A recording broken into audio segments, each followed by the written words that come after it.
Hello mga kababayan. So, ito po si Maring. Masaya ko pong ibahagi sa inyo ang karanasan o experience ko po na pinapangako ko po sa inyo na kung saan man ako makakarating ay kasama ko po kayo through my videos. At saka may kunting history lang po ito mga kababayan, kunting kaalaman kung paano po tayo mapunta dito sa Loboc River, Bohol. So mga kababayan, magtagalog lang po ako, no? And to all my friends, foreign friends na hindi po, they will not understand my dialect.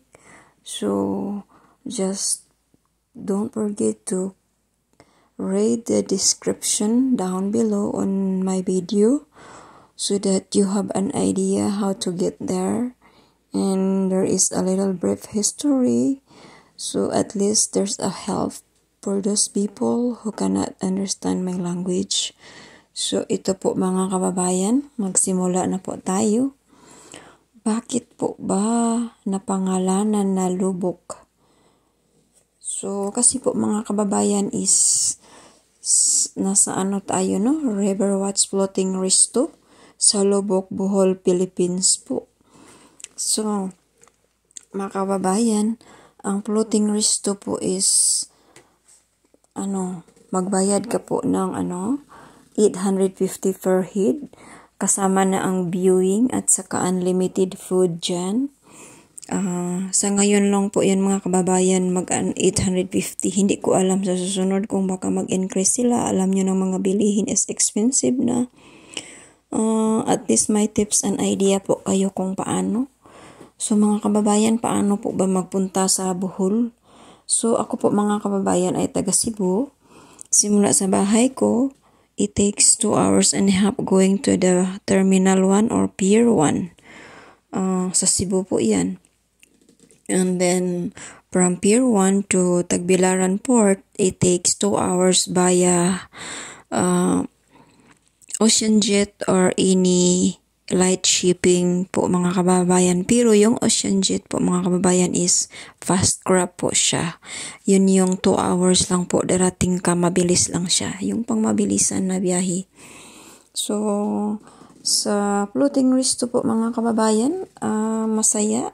Maraming pagkain, walang limit. As I said, it's unlimited food. Habang kumakain lang po mga kababayan, alam nyo na, ayan po, ang cute ng na dumadaan. Yun po ang floating resto. Dyan po kumakain. Mga lahat ng tao nanonood ng magandang tanawin. Mabubusog ka pa dahil sa unlimited food.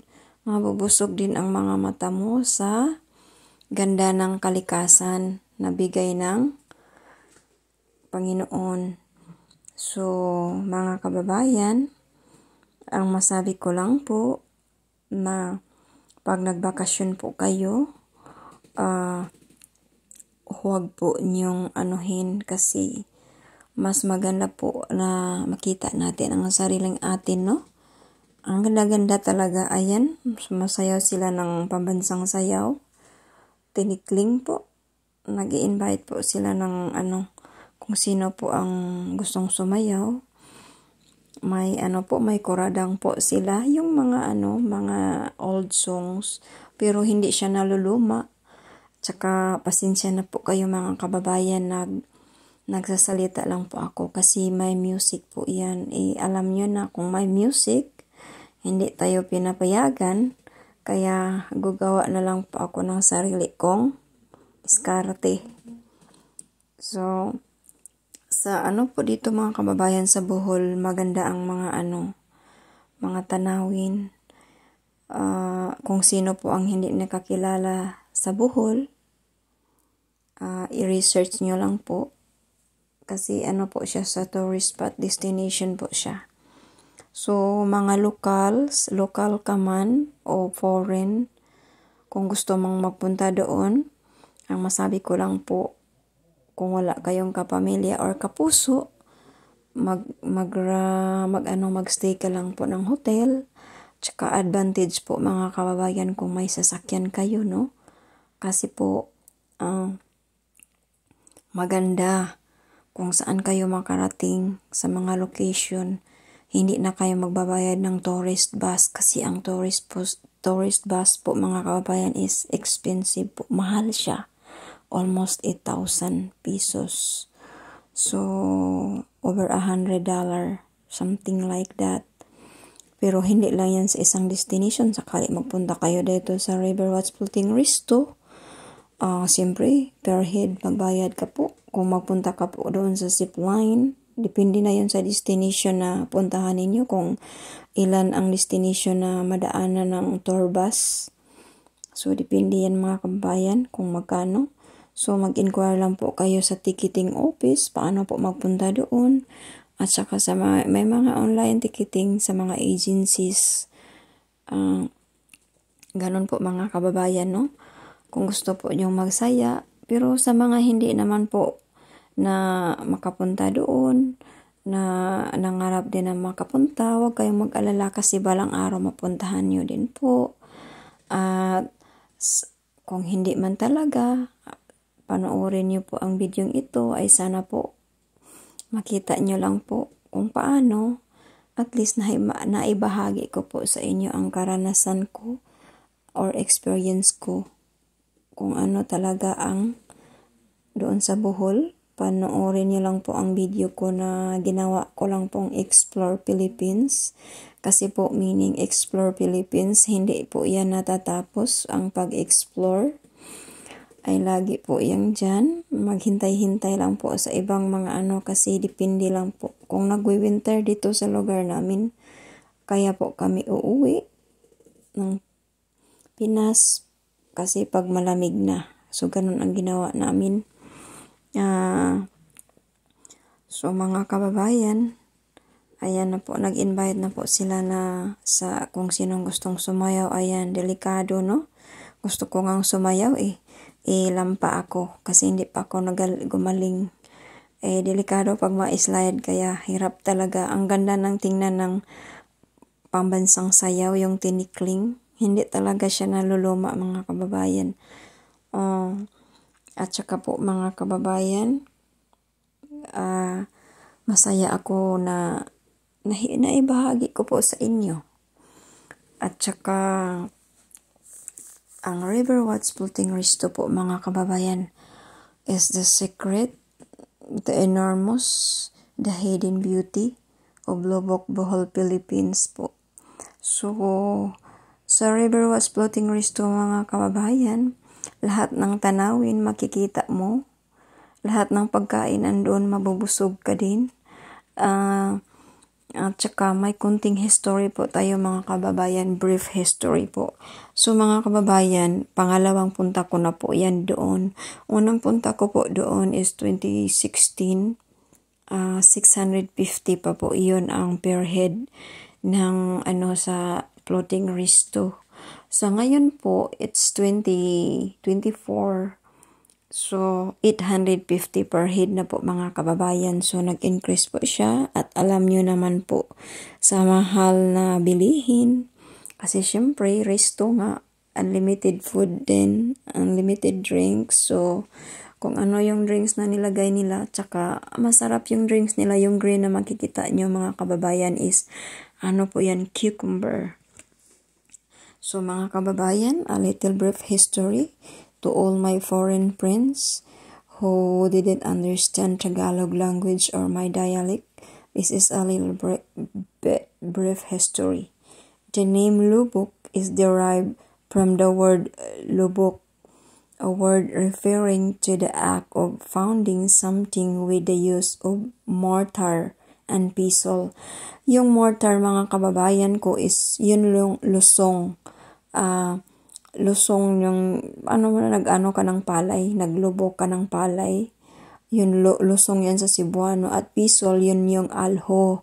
So, yun po mga kababayan. So, It is said that when the early missionary fathers come to the inland village, they approach the villager who was pounding rice.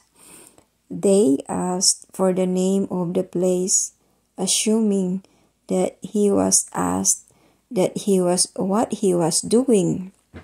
Then he replied, Galubok. So yun nga mga kababayan, galubok siya og rice or palay. Thus the place is called Lubok.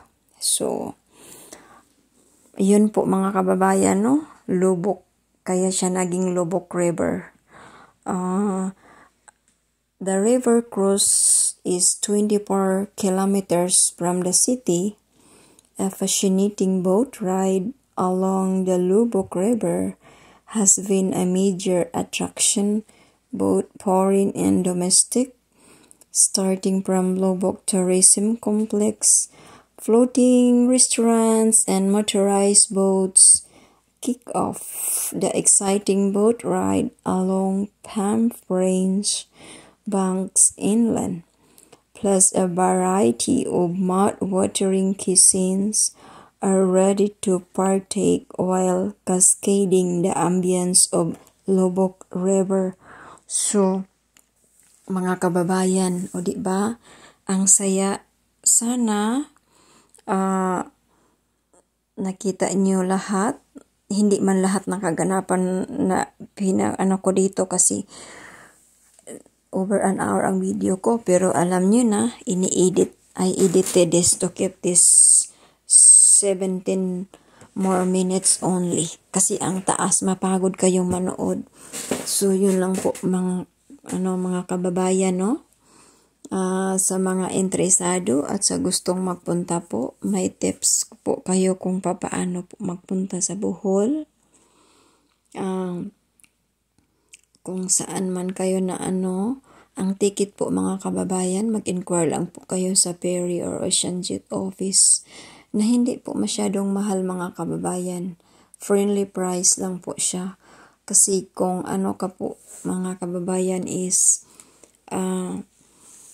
ang price, yung nandoon ka sa tourist is 1,400. At sa kung lang naman, economy, that is 800. So, friendly price po mga kababayan. Hindi po masyadong sa mga kaibigan ko na gustong mag-explore din, may tips na po kayo. At makikita nyo kung gaano kaganda ang Bohol, Lubok Bohol River. Kung makita po nyo mga kababayan doon sa zipline ko na yung river na yun, na makita ninyo na magandang tingnan doon sa taas, ito po yun, Lubok River sa Bohol. At saka mga kababayan, paalala ko lang po sa inyo na sana panoorin po niyo ang bidyong ito kung gusto po niyo makita, kasi po binahagi ko po yan para po sa inyong lahat, para kahit saan ako makarating, updated po kayo, kasama po kayo through my videos po.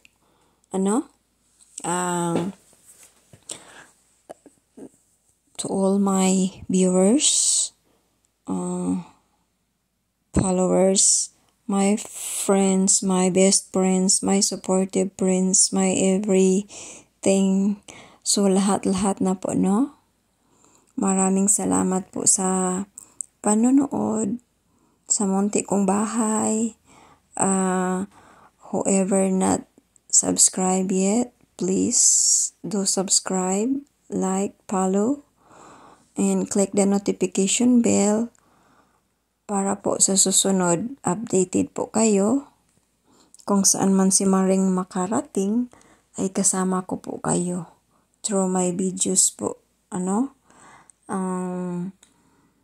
Once again, shout out once and for all. Ayan na, malapit na po kaming mag-embark matatapos na po. Ayan, ang dami pang ano, ang ganda ng view. At saka, mga kababayan, bago po tayo mag-alis. Kasi mag-alis na po. Ayan, ang dami pang mga pagkain, no? Unlimited. Ayan, ang sarap ng juice na yan. Inom ako ng juice. Yun lang ang ano ko. Yan, ang ganda ng tubig. Green siya. At saka very doon mga kabayan. Very amazing place. One of my best experience na hindi ko malimutan. Yung asawa ko laging magpunta dyan. Gusto niya laging magpunta dyan kasi gustong-gusto niya. So mga kababayan, maraming salamat po. Please do like, comments, follow, and subscribe na din po sa hindi pa nakapag-subscribe. Please don't forget to click the notification bells para sa susunod na video. Maraming salamat po. Pasensya na po, nag-mute po kami kasi alam nyo na may music at hindi ko maikontrol. So, kaya po, ginawa ko po na ganito, magsasalita na lang po ako para malalaman nyo po kung ang mga kaganapan, nakikita nyo naman po.